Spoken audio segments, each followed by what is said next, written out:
We're on our way to our next adventure.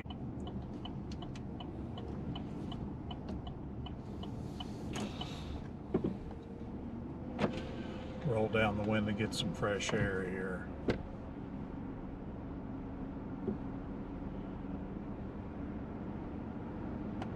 If I only had to pick one state park to go to, Babcock would probably be it. It is so beautiful here. It never gets old. And here we are at the Grist Mill and the parking for the visitor center here. I believe this is the trailhead. If it is, it's the most beautiful trailhead I've ever seen. The sign says make your memory here, so that's exactly what we're going to do. Welcome to Babcock State Park. This grist mill has probably been on more calendar photos than I can imagine. It is positively beautiful up here. And here in just a moment, I'm going to take you down to the little waterfall and we'll have a look at that.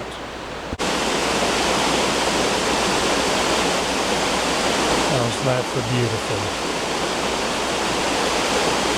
Look at this nice little waterfall here. It's man-made, but it's beautiful nonetheless. Very, very nice. We'll get a better shot at it across the creek. I wanted to show you what a nice little sitting area this is in here. They've got 7 picnic tables, and it's hard telling the last time they've been used. You see a lot of this here in West Virginia. I don't know about other spots, but you know, once upon a time families used to come out. They would pack a lunch and recreate, and they didn't need spending a lot of money. And I'm going to try to recapture some of that on this trip. You know, I've brought my own food, and we're going to take advantage of some free camping in the area. You know, with rising prices, I thought it'd be nice to show you that you can, in fact, get out here and enjoy these sights and this natural beauty without, you know, spending an arm and a leg. Let's get out there and enjoy nature and see the sights. And look at that. How beautiful. Let's go down and take a closer look at it.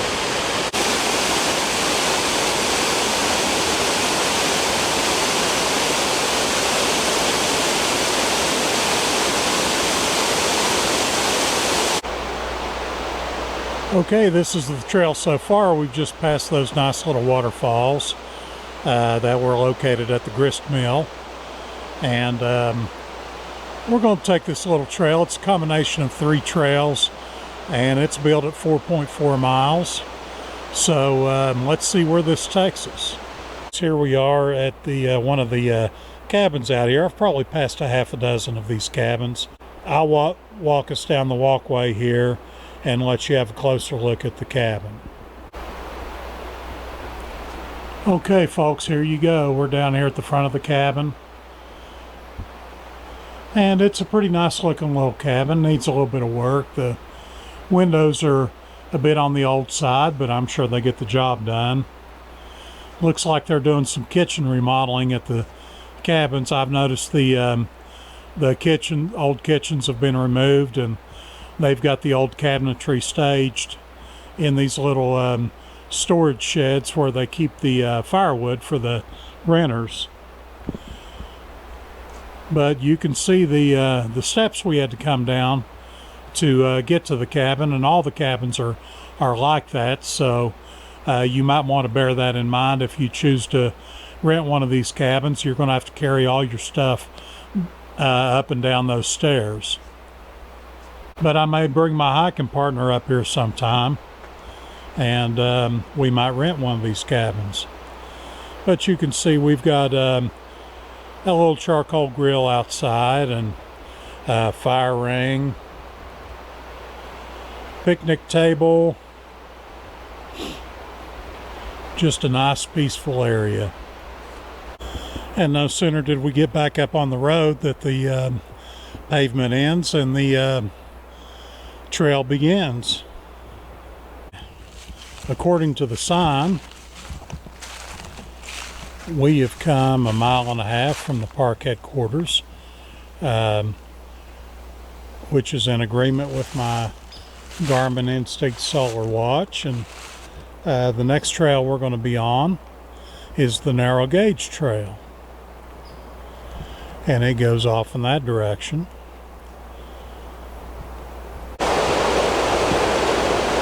Look what a neat little bridge we've come to. Nice little creek here. The sounds of flowing water.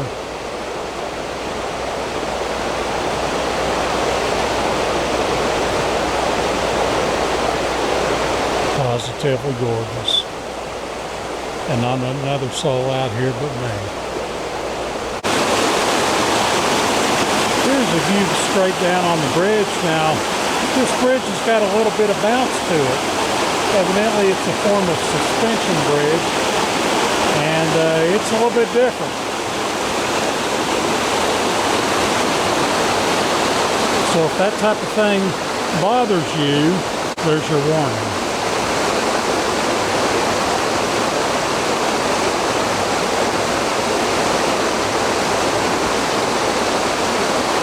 Give you a look at the other side.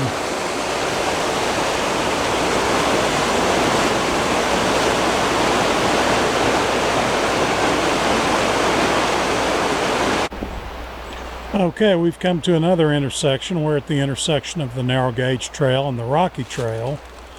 And the Rocky Trail goes up and up and up. So I'm going to take the opportunity to shed a layer of clothing because it's starting to warm up out here, and it's going to get even warmer once I start that uphill climb. And here we go. The trail is pretty steep, and it's not very wide either, so you might want to watch your step. There'll be a long slide to the bottom. I want to take you a moment and show you all these steps. You know, that took a lot of work. I tell you, the folks that put all these steps in here, they were cut from a different cloth, I can tell you that. You can see the steps go all the way down. Imagine how many man hours that took to put all that in. Did I happen to mention there were a lot of steps on this trail? Okay, we finally made it up the steep ascent there. And we've come to the intersection of the Rocky Trail and the Skyline Trail. And we're going to be going in this direction.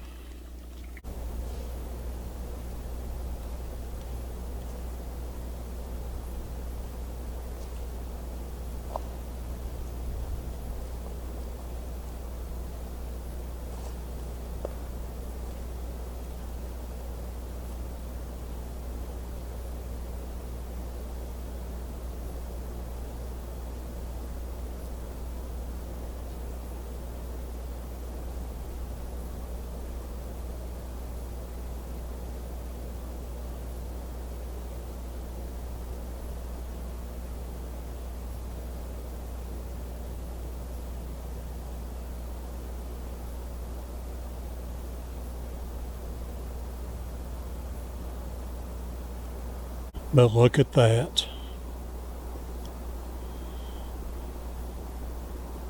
I tell you what, the thought occurred to me, and I don't know that I'm going to put this in the video or not, but one of these days, whenever I take my last breath, I hope it's in a place such as this, somewhere out of nature. Yes, there are bears up in here. I haven't seen so much as a squirrel, but that's not that old. Okay, folks, there's the end of the trail. I've still got a bit of a road walk to get back to the trailhead. There's Old Blue waiting on us.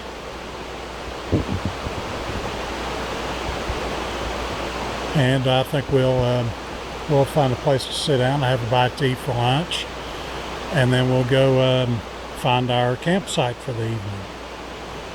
I decided to take my own advice, take advantage of these picnic tables, have a bite to eat. On the menu today we've got tortillas and Spam, and we've got I think we'll have a little bit of this Jack Link's beef and cheese, and for dessert we might have some of this Sweet Cajun Fire by Alpine Air.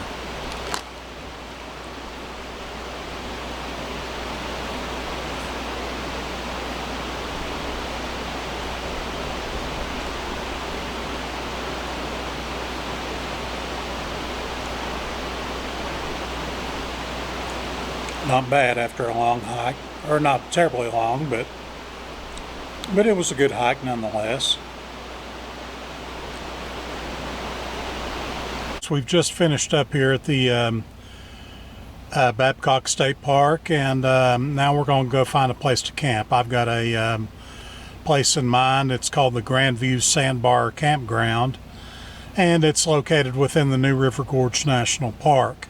And they offer free camping there, but it's on a first come first served basis, so we better get over there and see if we can't find us a site before they're all taken. We're going making our way over here to our camp spot, and we've got to cross the river here, and then according to the map we turn left as soon as we cross the bridge.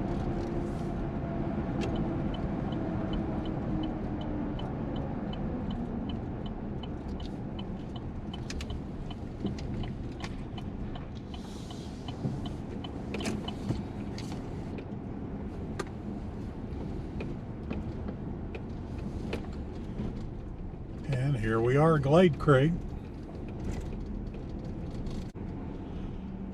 Looks like there's plenty of sites to choose from. I only see one other vehicle in here, so that's a good thing. Okay, looks like we're home for the night.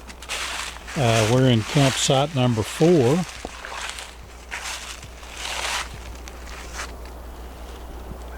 And it's a nice looking little site.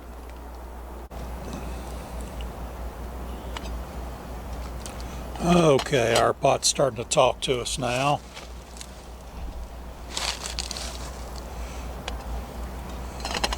We'll go ahead and just set him right off there. This is Herbswurst. If you didn't happen to see my video where I made this in my kitchen, please go back and check that out. The loose translation for Herbswurst is pea sausage, and it's made with dry peas and a little bit of pork. I added 2 pieces of deer sausage that my neighbor gave me, and I've put it in here, and it's rehydrated pretty well. And I also made up some of this Zwieback, and this is a hardtack cracker. What I'm going to do is I'm going to drop a couple of pieces into the Herbswurst and let that soften up for a few minutes.